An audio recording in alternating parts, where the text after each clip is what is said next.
Assalamualaikum warahmatullahi wabarakatuh. Perkenalkan, saya Amelia Ulan Rusifa, NIM F1B0170008. Di sini saya akan menjelaskan mengenai apa itu sistem thinking. Dapatkah kalian memahami kapan sistem thinking sebaiknya digunakan dan bagaimana cara kerjanya? Sebelum kita masuk ke penjelasan apa itu sistem thinking, maka kita juga harus memahami apa itu sistem. Sistem adalah kumpulan dari beberapa komponen yang saling bekerja sama dengan menjalankan fungsinya masing-masing untuk mencapai suatu tujuan. Sehingga sistem thinking dapat diartikan sebagai pola berpikir secara sistem. Kenapa demikian?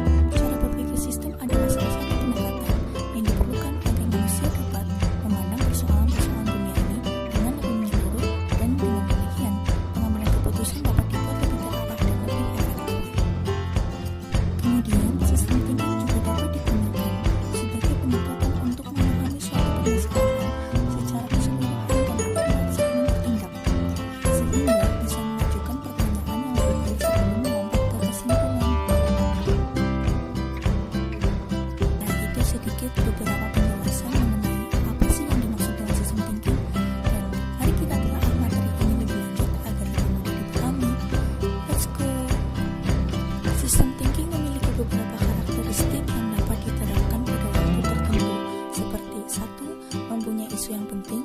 2. Permasalahan yang sudah kronis dan terus-menerus terulang, bukan peristiwa yang terjadi hanya di satu waktu. Yang ketiga, permasalahan sudah dikenal atau akrab serta memiliki sejarah yang dikenal. Kemudian, sistem thinking memiliki 3 pendekatan, di antaranya sebagai berikut. Yang pertama, paradigma, cara berpikir yang dapat mendeskripsikan keterkaitan dinamik dan mempengaruhi perilaku sistem.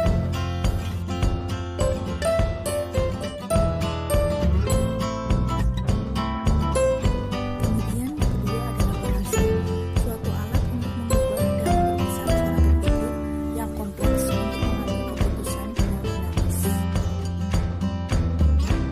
Yang ketiga adalah metodologi, yaitu seperangkat metode, prinsip-prinsip dan teknologi untuk mengetahui suatu perilaku, keterkaitan dengan komponen, dan perubahan bagian-bagian yang mempengaruhi sistem secara keseluruhan.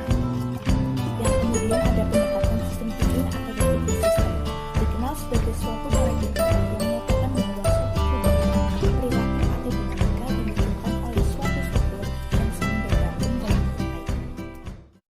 Kemudian terdapat 2 pendekatan dalam berpikir sistem, yaitu hard dan soft system thinking. Secara sederhana, keduanya dibedakan atas dasar jenis masalah yang dihadapi, dan berikut bentuk model perbedaan keduanya. Mari simak bersama-sama ya.